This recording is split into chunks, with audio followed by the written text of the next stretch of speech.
이 사도행전은 성령행전이라 말씀을 드렸습니다. 지금도 이 사도행전은 계속 진행되고 있습니다. 우리의 삶 가운데, 우리 교회 가운데, 공동체 안에 성령의 기름 부음이 있는 모든 공동체는 사도행전 29장을 계속 기록해서 적어 나가고 있는 거지요. 세계 곳곳에 이 말씀들은 지금도 기록되어지고 있습니다. 성령이 임하는 그곳은 변함이 없다라는 거지요. 사도행전 1장에 어떤 내용이 나옵니까? 예수님이 부활하시고 40일 동안 하나님 나라의 일을 알려주시지요. 그리고 마지막 명령을 내리십니다. 성령이 너에게 임하시면 권능을 받고 예루살렘과 온 유대와 사마리아와 땅끝까지 이르러 내 증인이 되리라. 이 말씀대로 이 사도행전의 말씀들이 진행되어져 갑니다. 그리고 2장에 가서 성령이 임하는 사건, 오순절날 성령이 임하지요. 마가다락방에 몇 명한테 임합니까? 120명에게 성령이 역사하시는데 급하고 강한 바람 같은 소리가 있었고 각자의 머리에 성령의 불이 임하는 놀라운 사건, 그리고 각 나라 말로 방언이 터지는 사건이 있습니다. 사도 베드로가 설교를 하지요. 그 설교로 몇 명이 죽게 돌아옵니까? 3,000명이 죽게 돌아옵니다. 여기에는 성도로 나오지만 원어로 보면 제자들이라는 단어를 쓰고 있다라는 겁니다. 그 이후에 3장에 넘어가서 미문의 안진뱅이를 일으키는 40여사가 되는 그 안진뱅이를 일으키는 사건이 있습니다. 사람들이 솔로몬 행각으로 다 모입니다. 그때 설교를 하기 시작을 하지요. 그때 그 설교로 인해서 몇 명이요? 5,000명이 들어온다라는 메시지가 있습니다. 그리고 사장에 가서 그들을 붙잡아 오지요. 그리고 예수 그리스도의 이름으로 어떤 것도 말하지 말라라고 하는 사장에 들어가서 공회에 세워지는 베드로와 이 사도들의 모습들이 등장합니다. 그 가운데 이들이 말한 굉장히 중요한 메시지가 4장 12절에 나오지요. 다른 이로서는 구원을 받을 수 없나니 천하 사람 중에 구원을 받을 만한 다른 이름을 우리에게 주신 일이 없음이라 하였더라. 가장 중요한 핵심의 말씀입니다. 베드로가 전하는 가장 중요한 핵심의 말씀이 4장 12절이지요. 사람들이 놀랍니다. 학문이 없었던 사람인데 어떻게 이 구약의 말씀과 이 말씀을 조목조목 얘기하는 것을 보고 공회에서 잠깐 나가라고 얘기합니다. 그리고 다시 들어오게 해서 그 말들로 가르치지 못하게 합니다. 왜냐하면 증거가 있기 때문에. 그때 안진뱅에서 난 사람이 몇 살이라고요? 40여 세 된 사람입니다. 확실한 증거가 있으니까 뭐라고 말을 못합니다. 그냥 위협을 하지요. 그때 19절에 보면 하나님 앞에서 너희 말을 듣는 것이 하나님의 말씀을 듣는 것보다 옳은가 판단하라 라고 이야기를 합니다. 그리고 이들이 풀려나요. 풀리고 난 다음에 이들이 함께 모여서 기도하는 장면이 23절부터 4장 23절부터 기록되어져 있습니다. 그들이 한 마음으로 하나님께 소리를 높여서 그 하나님을 찬양하면서 구약에 있는 시편 2편 1절과 2절 말씀을 인용을 합니다. 그게 25절과 26절에 나오지요. 어찌하여 열방이 분노하며 족속들이 허사를 경영하는고 세상의 군관들이 나서며 관리들이 함께 모여 주와 그의 그리스도를 대적하도다 하면서 그 대적자가 헤롯과 본디오 빌라도라는 것을 이야기하고 많은 예루살렘에 있는 이스라엘 사람들이 예수님을 죽였다라고 이야기를 합니다. 이 기도의 가장 중요한 포인트는 29절과 30절에 나옵니다. 자, 29절을 한번 같이 읽어볼까요? 30절과 29절 함께 같이 읽겠습니다. 시작. 주여 이제도 그들의 위협함을 굽어보시옵고 또 종들로 하여금 담대히 하나님의 말씀을 전하게 하여 주시오며 손을 내밀어 병을 낫게 하시옵고 표적과 기사가 거룩한 종 예수의 이름으로 이루어지게 하옵소서 하더라. 이 기도의 가장 클라이막스 가운데 있는 것이 이겁니다. 주님, 이제 어떠한 위험함에도 이제 주님께서 돌아보시고 하나님 말씀을 담대히 전하게 하여 주시고 더 나아가서 병을 낫게 하시며 표적과 기사가 예수 그리스도의 이름으로 이루어지게 하옵소서라고 기도를 합니다. 지금도 변함없이 이 사건들은 세계 곳곳에서 이루어지고 있습니다. 북한 땅에서, 중국 땅에서, 동아시아와 아프리카 땅에서, 그리고 이 땅 가운데에도 한 세대가 지나기 전에 이 땅 가운데 이 놀라운 사건들이 일어났지요. 그래서요, 여러분들 기도하실 때 아픈 부위에 손 얹고 기도하라는 그런 기도 많이 하셨잖아요. 그죠? 집에서 그냥 손 얹고 기도하세요. 예수 그리스도의 이름으로 명하노니 나음을 입을지어다 하고 예수 그리스도의 이름에 힘입어 손을 얹고 기도하시면 하나님이 그 이름에 힘이 있기 때문에 하나님께서 낫게 하는 귀한 역사가 있을 줄 믿습니다. 어디 아픈데 한번 다 손 얹어 보세요. 아픈데 아무 데도 없으시면 아픈 부위에 다 손 얹고 아침마다 눈을 딱 뜨면 그 이름을 선포하시면서 기도하십시오. 우리 언어에 힘이 있습니다. 하나님이 말씀으로 이 세상을 창조하셨던 것처럼 우리 혀에 언어를 주신 것은 동일한 힘이 있기 때문에 하나님 말씀을 대하는 선포할 때에도 그 능력이 임하게 되지요. 이렇게 기도하고 나니까 31절을 보세요. 어떠한 역사가 일어나냐면 이 기도가 하나님 마음에 흡족하다 보니까 모인 곳이 진동을 합니다. 진동할 수 있는 방법은 발을 구르시면 이곳이 진동할 겁니다. 진동을 하죠. 진동을 해요. 그리고 우리가 다 어떻게 해요? 성령이 충만하여 담대합니다. 담대하게 뭘 해요? 하나님의 말씀을 전하는 거지요. 이들이 기도했던 것처럼 하나님 말씀을 담대하게 전하게 해달라는 그 기도처럼 성령이 임하니까 바로 이들이 담대하여 하나님 말씀을 전하게 됩니다. 그리고 이들이 모여서 초대교회 공동체의 모습이 32절부터 35절까지 나와요. 서로의 필요한 걸 다 나눕니다. 그리고 네 것 내 것이 없습니다. 굶는 사람도 없어요. 모든 사람이 공동으로 함께 사용하면서 함께 모여 큰 은혜를 나누는 공동체, 초대교회 공동체의 생활이 등장을 합니다. 그리고 36절에 그 유명한 바나바가 나와요. 참 바나바 소개가 길어요. 어디서 난 사람이라고요? 두부로. 어디 족속이요? 레위 족속입니다. 이름이 뭐예요? 요셉인데요. 사도들은 일컬어 뭐라고 얘기해요? 바나바. 원래 바나바 이름이 뭐라고요? 요셉입니다. 요셉. 그런데 그 별명이 바나바인데 그 이름의 뜻이 뭐예요? 별명의 뜻이 위로의 아들. 그러니까 이 바나바라고 하는 우리가 부르는 성경에 기록한 바나바는 원래 요셉인데 제자들이 이름을 바꿔준 거지요. 너는 위로의 아들이다. 바나바다 하고 이야기를 해줍니다. 그때 그가 갖고 있었던 모든 밭을 팔아서 그 값을 가지고 사도들의 발 앞에 둡니다.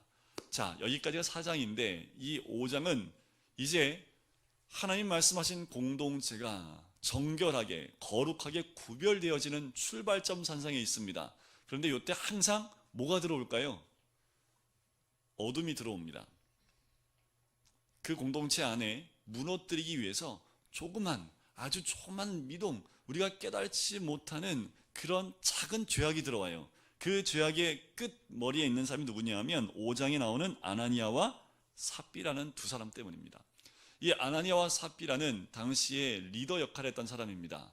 바나바도 똑같은 리더의 위치에 있었고요. 그런데 이 아나니아와 삽비라가 어떻게 해요? 이 바나바를 보고 도전을 받았습니다. 근데 중요한 건 뭐냐 하면 바나바는 성령에 이끌린 부재를 합니다. 그래서 성령이 주신 마음을 가지고 하는데 이 아나니아와 삽비라는 어떤 마음으로 시작을 했을까요? 질투와 시기심에서 윤희적인 구제가 들어갑니다. 자기 전재산을 팔아요. 그리고 중요한 거는 2절에 보니까 그 값에 얼마를 감춥니다. 근데 중요한 건 감춘 게 중요한 게 아니에요. 뭐가 중요한 겁니까? 자, 3절에 보니까 2절에 감춰주고 그 안에도 알더라. 얼마간 가져다가 사도의 발 앞에 두니 베드로가 이르되 3절에 보니까 아나니아 어찌하여 사탄이 내 마음에 가득하여 누구를 속여요? 성령을 속이고 땅값 얼마를 감추었느냐. 땅이 그대로 있을 때 네 땅 아니고 그 네 땅이 아니며 판 후에는 네 마음대로 할 수 없더냐. 어찌하여 이 일을 내 마음에 두었느냐라는 거지요. 이 베드로가 성령이 충만했기 때문에 이 스며 들어오는 죄의 그 아주 작은 그 틈을 베드로가 간파를 합니다. 그리고 아나니아한테 선포를 하지요. 내가 지은 죄는 사람에게 지은 죄가 아니라 하나님께 지은 죄다. 성령을 속이는 죄다. 라는 그 말을 하고 난 다음에 아나니아가 그냥 죽어버립니다. 혼이 떠나게 되지요. 그래서 이 아나니아를 메고 나가고 난 다음에 7절에 보니까 3시간쯤 후에 아내가 또 들어와요. 그래서 베드로가 또 묻습니다. 알지 못해요. 베드로가 이르되 그 땅 판값이 이것뿐이냐 내게 말하라. 이 삽비라가 얼마나 마음이 콩당콩당 했을까요? 그죠? 아직 남편이 죽은지 몰라요. 이때 만약에 기회를 준 건데 제대로 그 마음에 있는 것 속이지 않고 다 얘기했다면 괜찮았을 텐데 뭐라고 얘기합니까? 예, 이것뿐이라. 그러니까 베드로가 다시 얘기합니다. 베드로의 눈이 막 불꽃이 타오르지 않았을까 생각이 들어요. 그 있죠, 이 베드로의 눈을 쳐다봤던 예수님의 눈이지 않을까라는 생각도 드는데, 자, 주의 영을 시험하려 하느냐 하고 이 삽비라도 죽게 됩니다. 하나님에 대한 경건한 거룩한 태도가 필요한 이때에 이들 가운데 들어온 아주 작은 죄악이 공동체를 넘어뜨릴 수 있습니다. 이건 개인적인 시기심과 개인의 욕심이지요. 어떠한 욕심입니까? 명예에 대한 욕심입니다. 그리고 똑같은 위치에 있는 한 사람에 대한 시기심으로 이것이 시작했지요. 시작부터가 다릅니다. 어떠한 마음으로 죄를 감당하는지가 굉장히 중요하지요. 결국 아나니와 삽비라는 다 죽게 됩니다. 이 일을 누가 들어요? 11절에 보니까 온 교회와 이 일을 듣는 사람들이 다 크게 두려워합니다. 이 두려움이 이 교회 위에 임하게 되는데, 이것은 너무 무섭다라는 그 두려움이 아니라 하나님을 경외하는 경외감입니다. 공동체 안에 들어올 수 있는 죄의 모든 죄의 공격 가운데서, 어둠의 공격 가운데서 차단하는 귀한 사건이 벌어지게 되는 거지요.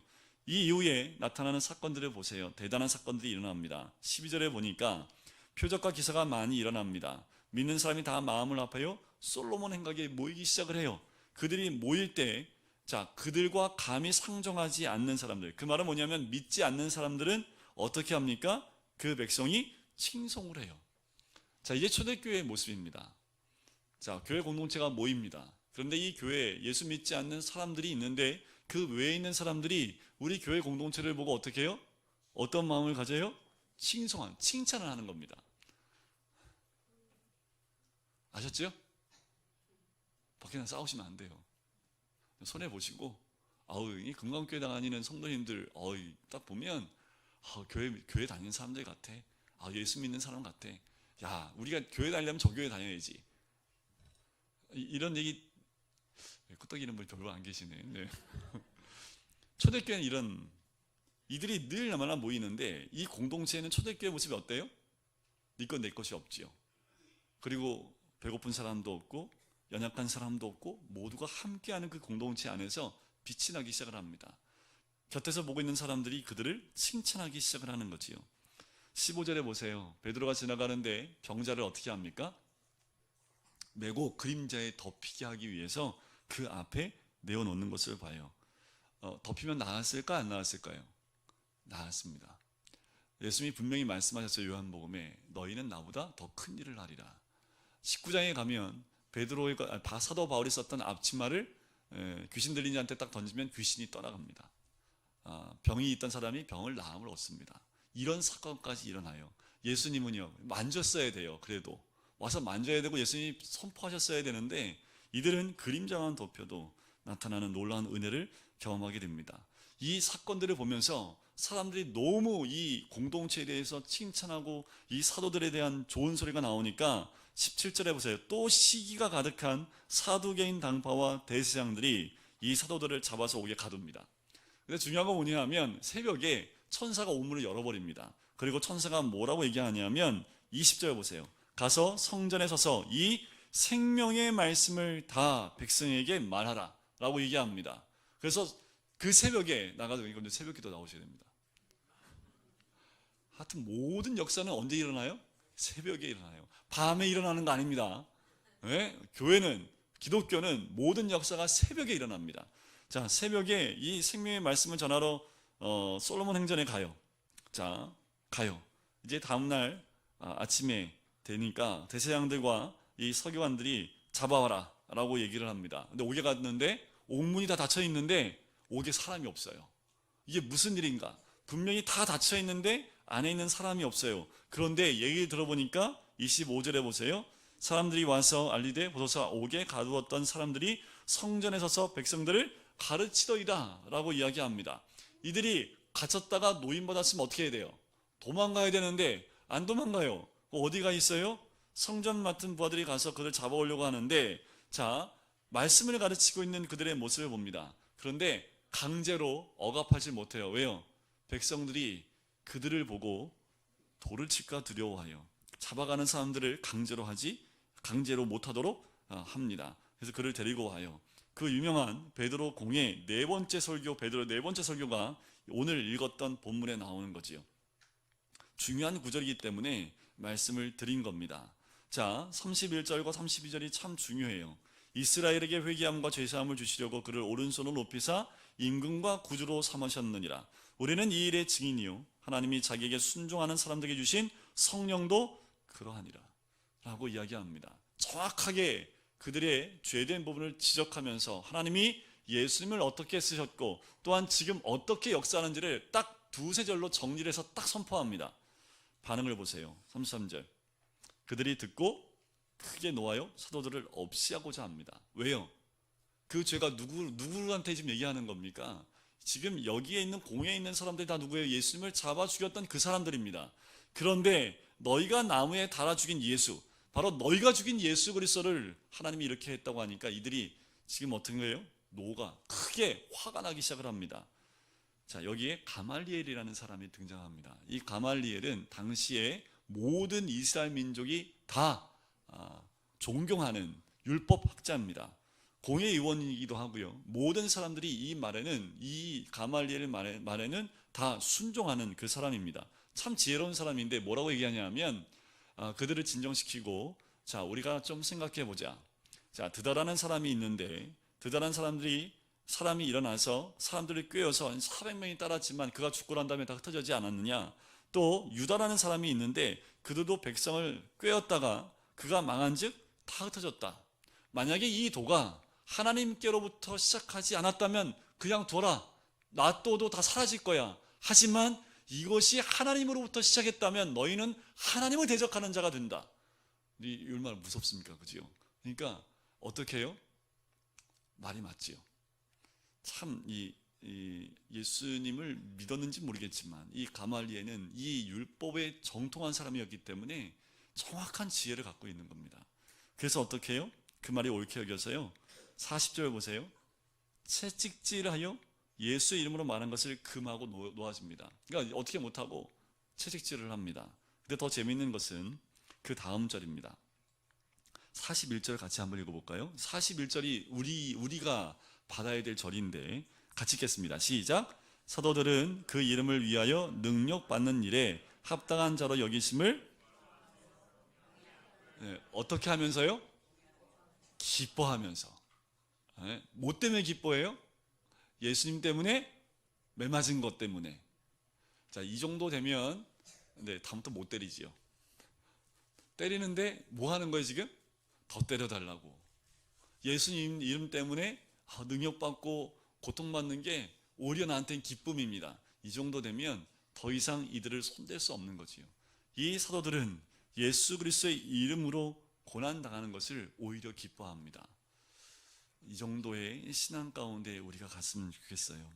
예수님의 말씀을 따라가다가 고난이 오면 오히려 기뻐하고 감사할 수 있는 그 신앙의 단계이지요. 42절에 계속해서 이들은 그리스도를 가르치고 전도하는 것을 그치지 않습니다. 우리가 해야 될 일이 여기에 있지요. 자, 이렇게 예루살렘이요, 성령의 원자폭탄이 터진 겁니다. 한순간에 모든 것이 샥, 원자폭탄 터지면 모든 것을 싹 끌어들입니다. 공기를 한순간에 쑥 빨아들이면서 진공상태가 돼요. 그러면서 터지면서 갑자기 밖으로 퍽 터져나가지요. 지금 이 상황이 뭐냐면 예루살렘의 성령의 원자폭탄이 터지면서 주변에 있는 것을 다 끌어당긴 거예요. 성령과 말씀으로 싹 끌어당긴 거지요. 이제 뭐만 하면 돼요? 퍼지기만 하면 돼요. 퍼져야 되잖아요, 그죠? 근데 안 퍼져. 말이 안 되잖아요. 자, 그래서 6장에 문제가 생기는 겁니다.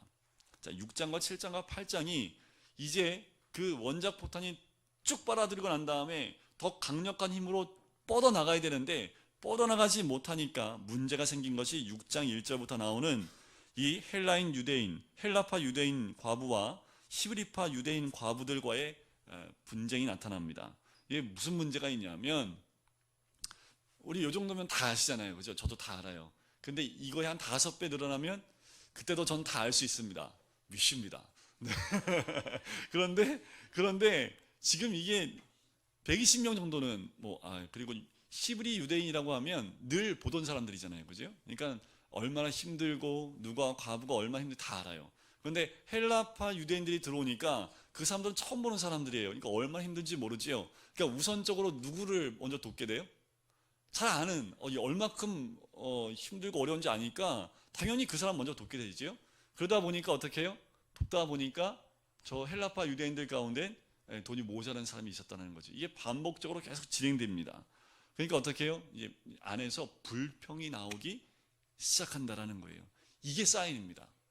우리가 모여서 뭔가 하나님의 나라로 기쁘고 기뻤는데 뭔가 불평이 나온다. 그것은 그 안에 문제가 있는 것이 아니라 하나님의 사인에 움직여 나가지 못하기 때문에 그 안에서 문제가 발생하는 거예요. 그때는 하나님의 음성 듣고 나가야 됩니다. 우리끼리가 아니라 하나님 말씀대로 나갔어야 되는데 못 나가지요. 그런데 이 12명의 사도가 이것을 정확하게 간파합니다. 2절을 보세요. 6장 2절에 보니까 우리가 하나님의 말씀을 제쳐놓고 접대를 일삼는 것, 이 접대라는 건 뭐냐면 재정 출납을 의미해요. 그러니까 이 12명의 사도가 뭐 한 거예요? 돈을 다 가지고 돈을 나누는 걸 했던 거예요. 그러니까 얼마나 힘들어요. 말씀도 가르쳐야지, 재정 출납도 해야 되지, 누구 도와야 되지. 이 12명의 사도가 수없이 많은 몇천, 5천 명을 감당하기가 어렵다라는 거지요. 자, 그랬더니 3절에 형제들아 너희 가운데 성령과 지혜가 충만하여 칭찬받는 사람 7을 택하라 라고 이야기하는 거지요. 자, 7명, 이 7명의 이름이 이제 5절에 등장을 합니다. 자, 이들을 선택하는 조건이 나오지요. 성령 충만하고 지혜가 충만하고 칭찬받는 사람, 그 7을 선택해라. 우리는 뭐 하겠다고요? 자, 이제 12사도는 오직 기도와 말씀에만 집중하겠다라고 합니다. 정확하게 잘 분별을 한 거지요. 그 가운데 7 집사의 이름이 등장합니다. 최초 안수 집사입니다. 자, 믿음과 성령이 충만한 스데반, 빌립, 보로고로, 니가노르와 디몬과 바메나와 유대에 입교한 안디옥 사람 니골라, 이렇게 7명의 이름이 등장해요. 그들을 기도하고 안수하여 집사로 세웁니다. 이게 성경에 나온 최초의 안수 집사입니다. 안수 집사의 조건이 뭐라고요? 성령 충만하고 지혜가 충만하고 칭찬받는 사람, 그리고 믿음이 충만한 사람, 이 4가지가 안수 집사의 조건이었습니다. 자, 7절에 이렇게 하고 나니까 어떻게 해요? 이제 불만이 사라졌습니다. 자, 이 사건이 왔을 때 이들이 정확히 캐치했으면 좋겠는데, 자, 이때 질서, 이 공동체 안에 질서를 잘 잡았습니다. 그러고 나니까 7절에 하나님 말씀이 점점 왕성하여 예루살렘에 있는 제자의 수가 더 심히 많아져. 이게 지금 이 말이 뭐 심히 더 이상 이제 이게 원자폭탄이 쫙 모였을 때 이제 더 이상 모일 수 없을 만큼 힘이 많아지고 제사장까지도 이 도에 복종을 합니다. 이제 그 힘이, 에너지가 꽉 뭉쳐있는 그 부분이 6장 7절에 꽉 채워진 거지요. 자, 여기서부터 뭐 하면 돼요? 이제 나가면 돼요. 이제 예루살렘에 응집됐던 그 힘이, 그 성령의 에너지를 이제는 어디로요? 유대와 사마리아로 퍼져나가면 됩니다. 그런데 그 자리에서 뭐 한 거예요? 7 집사를 세우고 그 안에 응집되어 있던 거지요. 자, 8절에 보세요. 그 가운데 한 명을 하나님이 순교자로 세우십니다. 스데반이 은혜와 권능이 충만하여 큰 기사와 표적을 민간에 행해요. 또 이것을 질투하는 사람들이 나타납니다. 그래서 그를 법정에 세워버립니다. 뭐 때문에 세우냐 하면 12절을 보면 백성과 장로와 서기관들을 충동시켜 와서 잡아가지고 공회에 세웁니다. 거짓 증인들을 13절에 세우지요. 거룩한 곳과 율법을 거슬러 말하기를 맞이 아니하는도다. 예수님에게 씌웠던 그와 똑같은 죄를 씌우고 있지요. 그의 말에 이 나사렛 예수가 이곳을 헐고 또 모세가 우리에게 전해준 규례를 고치겠다함을 우리가 들었노라. 이 스데반은 얘기한 적이 없습니다. 나왔다는 얘기가 없어요. 근데 중요한 것은 15절. 자, 옆에 있는 사람 한번 보실까요? 자, 옆에 있는 사람 보고 15절을 한번 읽겠습니다. 15절 시작. 공회 중에 앉은 사람들이 다 스데반을 주목하여 보니 그 얼굴이 천사의 얼굴과 같더라. 네, 네, 공회에 한번 다들 한 번씩은 잡혀가죠. 네, 이 스데반의 얼굴이 천사 같은. 지금 이 공회 앞에 있는데 이 스데반의 얼굴이 어때요? 두려움이 없어요. 자, 성령이 임하면 두려움이 없습니다. 그리고 7장에 가면 스데반의 구속사적인 설교가 나옵니다. 7장 전체는 스데반의 설교가 나와요. 자, 1절을 보세요. 대제사장이 이르되 이것이 사실이냐. 스데반이 이제 2절부터 설교를 하기 시작합니다. 2절부터 8절까지는 아브라함과 족장시대를 설교를 하고요. 9절부터 16절까지는 400년 동안 종살이한 요셉과 애굽 시대를 설명을 합니다. 그 17절부터 43절 쭉 뒤에까지는 출애굽 40년 모세와 방랑 시대에 대해서 이야기합니다. 그 가운데 38절 한번 보실까요? 7장 38절에 보면 시내산에서 말하던 그 천사와 우리 조상들과 함께 어디에 있었고요? 광야 교회에 있었고 또 살아있는 말씀을 받아 우리에게 주던 자가 이 사람이라. 모세라는 얘기지요. 살아있는 그 말씀을 전한 자. 그런데 이들이 있었던 그 광야는 명칭하여 뭐라고요? 광야 교회랍니다. 그래서 교회 이름을 광야 교회라고 짓는 교회가 있더라고요. 좀 두려워요. 그 교회는 다 광야입니다. 네, 그래서 가나안 교회라고 이름을 짓는 교회도 있어요. 근데 그것도 좀 무서워요. 거꾸로 하면 안 나가 교회가 돼서. 요새는 참 이름 짓기도 참 어려운 것 같아요. 그래서 지역 이름을 많이 쓰긴 하지만, 자, 200만, 300만 되는 이스라엘 민족 전체를 뭐로 본 거예요? 교회로 본 겁니다. 최초의 광야 교회로 보게 된 거지요. 그러면서 이제 44절부터 50절까지 그 말씀은 다윗과 솔로몬의 왕정 시대를 설명을 합니다. 설교를 해요. 아브라함부터 왕정 시대까지 쭉 설교를 해가면서 이제 마지막 51절부터 53절이 스데반 설교의 가장 클라이막스입니다. 자, 51절 보세요. 목이 곱고 마음과 귀에 할례를 받지 못한 사람들아. 할례를 어디 못 받았어요? 집에 가서 귀를 잘 닦으시고. 귀의 할례를 못 받았다는 의미가 뭘까요? 마음의 할례는 하나님의 마음을 받지 못한 각자의 욕심에 따라 움직이는 마음이라면 귀의 할례 받지 못한 건 뭡니까? 주의 말씀을 못 듣는 거지요.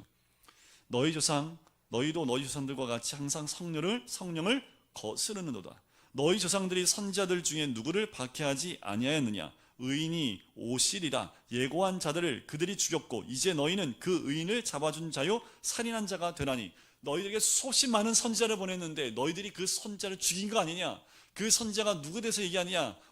오실 의인 메시아에 대해서 얘기했는데 너희가 그 메시아 그 의인을 죽였다라는 거지요. 53절 같이 한번 읽어볼까요? 시작.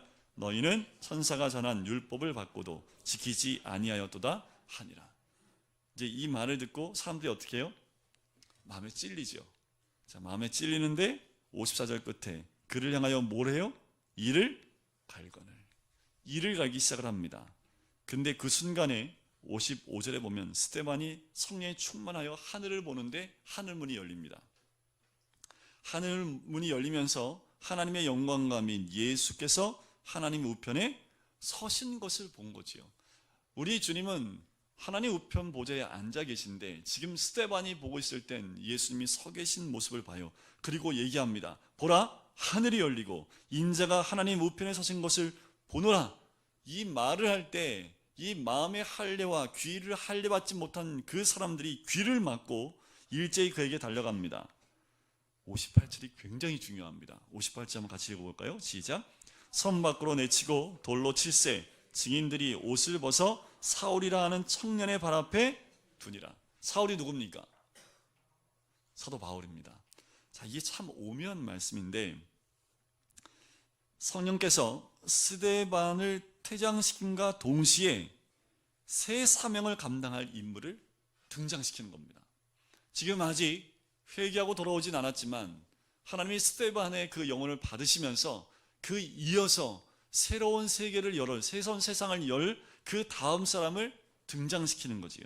사도행전에 보면 계속 이것이 함께 어울려서 이 바퀴가 아니라 톱니바퀴가 이렇게 물려가듯이요. 하나도 빠짐없이 톱니바퀴가 탁탁탁 맞아 돌아가는 것을 보게 됩니다. 특별히 사울이라 하는 청년의 발 앞에 뒀다는 건 뭐냐면요. 옷을 맡아 둔다는 건데요. 이것은 무엇을 의미하냐 하면 이 사람에게 그만한 그러니까 뭐냐면 권세가 있다라는 겁니다. 그러니까 이 스데반을 죽이는데 동조하고 뒤에서 조종했던 사람이 누구라는 걸 알 수 있냐 하면 사울이라는 걸 알 수 있어요. 사울에게 그 옷을 맡겼다는 것은 그 역할을 감당한 사람, 그만한 힘이 있는 사람, 권위를 인정한다라는 의미로 그 옷을 맡깁니다. 돌로 스데반을 치기 시작을 하지요. 스데반이 부르짖습니다. 주 예수여 내 영혼을 받으시옵소서. 그리고 60절에 주여 이 죄를 그들에게 돌리지 마옵소서. 이 말을 하고 어떻게 해요? 잡니다. 이제 이후로 성경에 나오는 모든 죽음은 죽었다 하지 않고 잔다라고 표현을 하지요. 왜요? 다시 깨니까 그렇습니다. 다시 일어날 수 있기 때문에 그렇지요. 스데반이 죽어요. 천사의 얼굴을 하고 있는 스데반이 죽습니다. 이것도 하나님의 섭리지요. 왜요? 이제 이 응축된 성령의 그 에너지가 이 스데반의 순교를 통해서 이제 유대와 사마리아 땅으로 그 에너지가 뻗어나가기 시작을 합니다. 그게 8장의 내용이에요. 8장 1절을 보세요. 사울은 그가 죽임당함을 마땅히 여기더라 하면서 더 나아가서 이어서 보면 그날에 예루살렘에 있는 교회에 큰 박해가 있어 사도 외에는 다 유대와 사마리아 모든 땅으로 흩어지니라. 자, 이게 굉장히 흩어진다는 이 말이요, 굉장히 중요한 말인데 수동태로 되어 있습니다. 수동태로 되어 있다는 것은 어떤 거예요? 내가 스스로 움직인 것이 아니라 누구에 의해서 흩어지게 됐다라는 그 말이 있는 거지요. 누가 흩었습니까? 주어가 누굴까요? 하나님에 의해서. 하나님에 의해서 흩어짐을 당하게 되는 거지요. 흩어져 교회가 와해돼야 되는데 와해되지 않고 확산이 됐다라는 거지요. 하나님이 흩으시면 그분은 꺼지지 않습니다. 확산이 됩니다. 그런데 인간의 의미로 흩어지게 되면 그것은 사라지게 되어 있지요. 그래서 사울이 어떻게 해요? 집집마다 교회마다 교회를 진멸하기 위해서 사람을 끌어다가 옥에 넘기니라. 끝. 그리고 갑자기 성령님이 갑자기 조명하심이 단대로 옮겨집니다. 그가 누구냐면 4절에 그 다진 사람들이 두루다니며 복음 말씀을 전할세. 5절 빌립. 이 빌립은 7 집사 가운데 한 명인 빌립입니다. 12사도 가운데 있는 빌립이 아니라 이 7 집사 가운데 한 명인 빌립이 어디로 가요? 사마리아 땅으로 갑니다. 내려가서 그들에게 복음을 전합니다. 그랬더니 어떤 표적이 일어나지요. 많은 사람들에게 붙었던 귀신들이 물러가고 병자들이 낫는 귀한 역사가 임해서 8절에 보면 큰 기쁨이 그 가운데 있습니다. 근데 공교롭게 항상 성령의 역사하면 성령 역사의 반대편에 있는 사람이 등장해요. 그가 누굽니까? 9절에 시몬이라는 사람, 마술을 하는 사람입니다. 마술사. 그러니까 사람들을 속여서 이 마술을 하니까 사람들이 이 시몬은 큰 자다라고 이야기하는 사람이지요. 자, 그런데 빌립이 하는 모습을 보고 따라다니기 시작을 합니다. 자기는 마술로 하는데 이 빌립은 마술이 아니거든요. 그래서 12절 보세요. 빌립이 하나님 나라와 및 예수 그리스도의 이름에 관하여 전도함을 듣고 그들이 믿고 남녀가 다 세례를 받으니 시몬도 세례를 받습니다. 전시로 쫓아다녀요. 이 얘기를 듣고 누가 오냐 하면 예루살렘으로부터 베드로와 요한을 급파합니다. 자, 이게 어떠한 사건이냐 하면 14절에 보면 베드로 요한을 보내지요. 자, 이 사마리아 땅은 유대인들이 절대로 안 가는 땅입니다. 이방 땅을 밟고 돌아가면 돌아갔지 절대로 사마리아 땅을 밟지 않아요. 그만큼 사마리아 사람들을 경멸해 왔고요. 그 시간이 1000년이 흘렀습니다.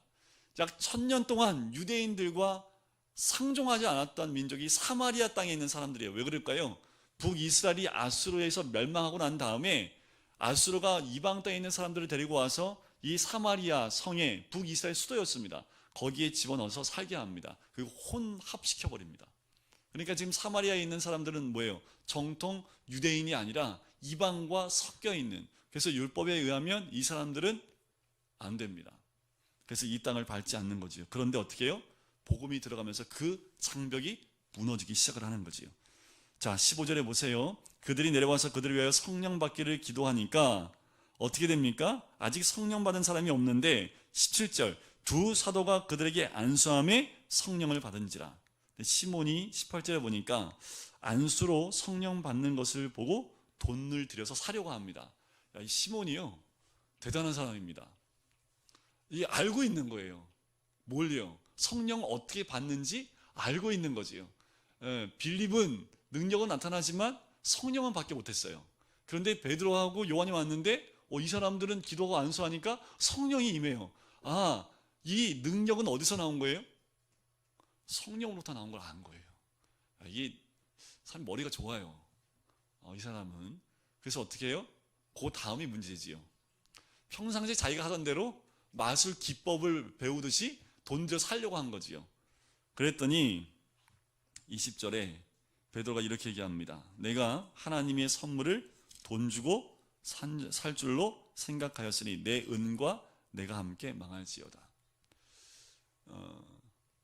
잘못하면 과거에 이런 은사들을 이제 돈을 가지고 하는 은사들, 감사하여 드리는 감사의 제물은 괜찮은데 이것을 가지고 돈을 받는, 그러니까 돈이 정해져 있습니다.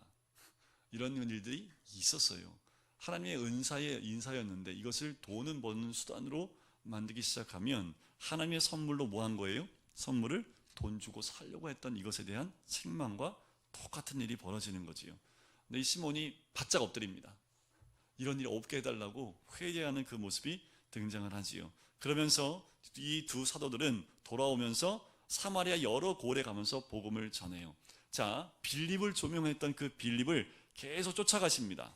성령이 조명하심이 쫓아가는데 26절에 보니까 빌립을 갑자기 하나님이 어디로 데려가요? 성령님이 가사까지 가는, 가자지구 아시죠? 지금 가자지구 거기로 가는 광야로 이 빌립을 데려가요.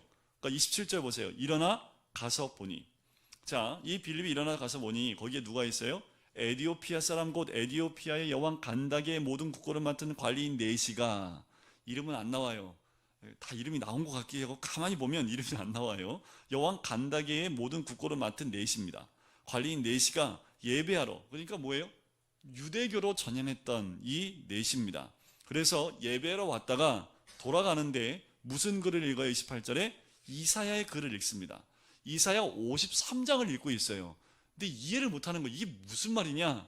이해를 못하는데 빌립이 가서 보니까 그것이 무슨 말인지 이해 갑니까? 근데 알려주는 사람 없는데 어떻게 알 수 있습니까?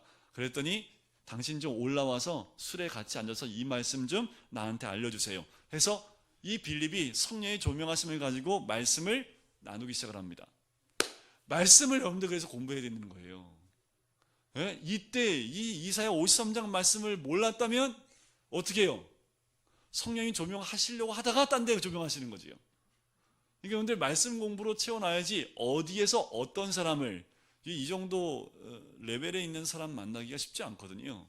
광야에서 만났거든요. 여러분들 우리도 모르게 국회의장을 만날 수 있습니다.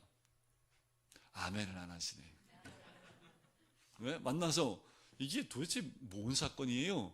하면 구속사적으로 하나님 말씀 가지고 이걸 해석해 주면 어떻게 해요? 이런 역사 있죠. 물을 딱 지나가는데 내가 세례받는 것에 무슨 거리낌이 있으려 하고 세례를 받으러 내려갑니다. 36절에 보세요. 길에 가다가 물이 있는 곳에 이르러 그 네시가 말하되 보라 물이 있으니 내가 세례를 받음이 무슨 거리낌이 있으리요.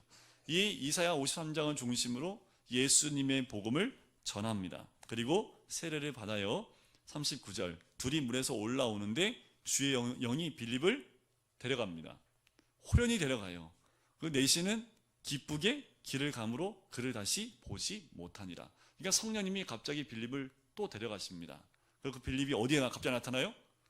순간 이동을 한 건지 그건 몰라요. 근데 제가 보기에는 성령님이 이 빌립을 데려다가 아소도라는 그 성에 데려놓으신 것 같습니다. 그리고 복음을 거기서 전하며 가이사에 이르래요. 이 빌립은 여기서 사라지는데 어디에 등장하냐 하면 19장에 나와요. 이 딸들 이름 나오면서 또 나옵니다. 그런데 여기서 이 빌립의 그 사역은 여기서 마무리가 되지요. 자, 그러면서 9장에 누가 등장해요?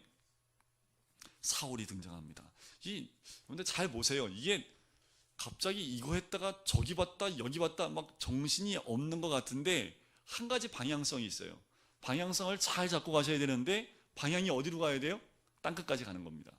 그러면 땅끝까지 가기 위해서 이 모든 것들은 뭐예요? 준비하는 과정들이라고 보시면 돼요. 9장에는 누가 나와요? 사울이 회심하는 사건이 나옵니다. 자, 기세가 등등해요. 대세양한테 고문 받아서 이 다메섹 가서 다 죽었어 이제 니네 하면서 공문을 가지고 가는데, 자 3절에 보세요. 다메섹 가까이 이르는데 호련히 하늘로부터 무엇이 둘러비쳐요? 빛이 둘러비칩니다. 여러분들 날마다 그 빛이 우리 삶 가운데 있어야지요. 땅에 엎드렸는데 소리가 있습니다. 사울아 사울아 내가 어찌하여 나를 박해하느냐. 주여 누구시니이까. 나는 내가 박해하는 예수라. 자 보세요. 지금 사울은 누굴 박해했어요? 교회. 그런데 예수님은 누구를 박해한다고 얘기해요? 예수님을. 그러니까 우리를 박해하면 누구를 박해하는 거예요? 예수님을. 이 정도는 여러분들 어깨에다 딱 힘주고, 예수 믿는다고 날 박해하면 누구 박해하는 거예요? 남편이 막 교회 간다고 뭐라고 하면 당신 나한테 하는 게 아니라 예수님한테 하는 거야. 그래서 말씀 딱 보여주면서 봤지 이거? 꼼짝 못하지요. 아내한테는 뭐라고 할 수 있어도 예수님한테 뭐라고 못하는 거 아닙니까? 그지요? 이 정도입니다. 우리 예수님이 우리를 향한 마음이 내가 너예요. 그러니까 주님의 몸된 교회가 힘들어할 때 누가 힘들어해요? 예수님이 힘들어하시는 거지요. 자, 너는 일어나서 시내로 돌아가라. 내가 할 것을 내게 이를 자가 있다라고 이해합니다. 가던 사람들은 소리만 듣고 아무것도 보지 못합니다. 자, 사흘 동안 눈을 떴는데 아무것도 보지 못하고 사흘 동안 먹지도 않으려고 금식을 하지요. 이때 등장했던 사람 10절에 다메섹의 아나니아입니다. 5장의 아나니아 아닙니다. 동명이인입니다. 이 아나니아는 여기에 등장했다가 호련히 사라집니다. 이 아나니아의 역할은요, 성령이 한 번 딱 사용하시는데 이 사울을 바울되게 하는 역할을 하는 사람이 이 아나니아입니다. 뭐라고 하냐면, 아나니아야, 집가라는 거리에 가면 유다의 집에 5사람 사울이라는 사람이 있는데 기도하는 중이다. 가서 기도해줘. 그랬더니 이 아나니아가 뭐라고 얘기합니까? 내가 들었는데요, 그럼 죽일 놈인데요. 예수 믿는 사람 다 죽이러 다니는 그 죽일 놈입니다. 근데 제가 어떻게 그에게 가겠습니까? 그랬더니 15절에 가라. 이 사람은 내 이름을 이방인과 임금들과 이스라엘 자손들에게 전하기 위하여 택한 나의 그릇이다. 사도 사울은 예수님을 만나는 즉시 자기에게 주어진 사명이 무엇인지 정확히 압니다. 16절, 그가 내 이름을 위하여 얼마나 고난을 받아야 할 것을 내가 그에게 보이리라. 여러분들, 우리가 예수 믿으면요, 예수를 믿는 그 순간 바로 하나님의 사명을 깨닫게 됩니다. 우리를 이 땅에 태어나게 하신 이유가 무엇인지를 정확하게 알려주신다라는 거지요. 이 아나니아를 보세요. 17절 보니까 아나니아가 떠나 이제 그에게 안수하려 이야기하는데, 딱 보자마자 뭐라고 얘기합니까? 딱 보자마자 17절에 뭐라고 그래요? 사울아 앞에 뭐라고 돼 있어요? 야, 이 대단한 고백 아닙니까? 좀 전에도 성령님하고 얘기할 때, 이놈 죽일 놈인데요. 그런데 이 사람은 내가 택한 그릇이다 하니까 바로 뭐라고 해요? 형제 사울아. 어제까지 원수였어요? 근데 예수 믿었대요. 그러면 그 다음부터 뭐가 되는 거예요? 다 묻고 다 청산하고 그 다음부터 형제가 되는 거지요. 이 아나니아에게 임했던 것이 이 대단한 사람 아닙니까? 이 아나니아가 와서 안수하여 성령의 충만함을 하신다라고 하니까 바로 눈에서 뭐가요? 비닐 같은 것이 벗겨집니다. 실제로 이 눈이 어두웠던 것이 밝아지지요. 이것 때문에 사도 바울이 죽을 때까지 안질로 고생했다는 그 이야기도 있지만, 중요한 것은 이에게 덮여있던 어둠이 물러간 겁니다. 이제 정확하게 예수님이 누구인지 선명하게 눈으로 확인하는 이 사울이 되는 거지요. 그리고 다시 음식을 먹고 강건해서요, 이 사울도 성격이 대단합니다. 20절 보세요. 어떻게 해요? 즉시로, 여태까지 평생 구약 말씀을 배워서요, 이 예수교 다 죽여야 돼 했었는데, 며칠 후에 예수 만나고 바로 어떻게 해요? 즉시 나가서 예수님이 메시아임을 증거하기 시작을 합니다. 대단한 사람 아닙니까? 그러니까 이건 나중에 제가 이제 갈라디아서를 말씀드릴 때 또 한 번 말씀을 드릴게요. 22절 보세요. 사울은 힘을 더 얻어 예수를 그리스도라 증언하여 다메섹에 사는 유대인들을 당혹하게 하니라. 왜 그러냐 하면 이런 거예요. 구약 말씀에 의하면 이 예수님은 메시아일 수 없어 라는 증거들을 대는데, 이 사울은 조목조목 그것이 예수님이 메시아이심을 증거합니다. 가장 단적인 예가 갈라디아 3장에 나오는데 이런 거예요. 유대인의 율법 가운데 보면은 나무에 달린 자마다 하나님께 저주받은 자다라는 이야기가 있습니다. 그래서 유대인들이 예수가 메시아일 수 없다는 이유를 그 말씀을 가지고 딱 얘기해요. 만약에 메시아이라고 하면 어떻게 하나님께 저주받은 나무에 달려 죽을 수 있느냐? 이 사람은 메시아일 수 없다라고 얘기를 합니다. 그런데 사도 바울은, 이 사울은 거꾸로 얘기합니다. 그러기 때문에 예수님이 메시아일 수밖에 없다. 말이 이상하잖아요. 뭐라고 설명하냐면, 우리 모두가 이렇게 나무에 달려 죽을 죄인이었는데, 우리가 나무에 달려 죽을 죄인이었지만 그 모든 것을 예수님이 한 몸에 다 안고 대신 우리 위하여 십자가의 나무에 달려 예수님의 모든 저주를 한 몸에 받고 가신 거 아니냐. 이분이 참다운 메시아 구세주 맞다 할 말이 없는 거죠. 성경적으로도 틀린 말이 없고 구약 말씀에도 틀린 말이 없는 겁니다. 그러니까 어떻게 당혹한 거지요. 당황을 하는 거예요. 예수님이 메시아가 아님을 이야기해야 되는데 메시아일 수밖에 없는 것들을 설명하고 있는 거지요. 그러니까 어떻게 해요? 죽이려고 합니다. 23절 보세요. 유대인들이 사울 죽이기를 공모하지요. 그래서 사울이 어떻게 도망가요?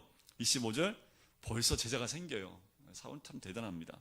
사울을 광주리에 담아 성벽에서 달아내리라. 이 광주리는 7병2여 때 7광주리가 남죠. 그 광주리와 똑같은 광주리입니다. 그러니까 이 광주리는 누가 탈 수 있어요? 사람이 탈 만한 광주리입니다. 도망을 가지요. 그리고 어디로 가냐면 예루살렘으로 가요. 근데 예루살렘 갔더니 사도들이 안 믿어져요. 안 만나줘요. 그때 또 누가 나와요? 바나바가 나옵니다. 바나바가 이 사울이 어떻게 예수님 만났는지를 이야기를 합니다. 그리고 이 사울이 청년이 또 예루살렘에서 복음을 전하기 시작을 합니다. 그랬더니 29절 끝에 보세요. 사람들이 또 죽이려고 힘씁니다. 그래서 30절에 가이사랴로 데리고 내려가서 다소로 보내버립니다. 자, 중요한 건 이 다소로 내려가서요, 약 10년 이상을 다소에 머물러요. 여기는 몇 장 후에, 딱 2장 후에 등장하는데, 실제로 이 사울이 다소라는 자기의 고향으로 내려가서요, 약 9년에서 10몇 년 그 사이를 다소에 그냥 머무르게 됩니다. 이를 데리고 온 사람이 누구냐 하면 11장에 가면 안디옥 교회 바나바가 다소에 가서 안디옥 교회에 사울을 데리고 오는 장면이 나와요. 그 기간이 약 10여 년이 갑니다. 우리 주님은요 그냥 안 써요. 이렇게 좀 기다리게 하는 이 기다림의 미학이 성경에 참 많이 나옵니다. 모세는 몇 년 기다렸어요?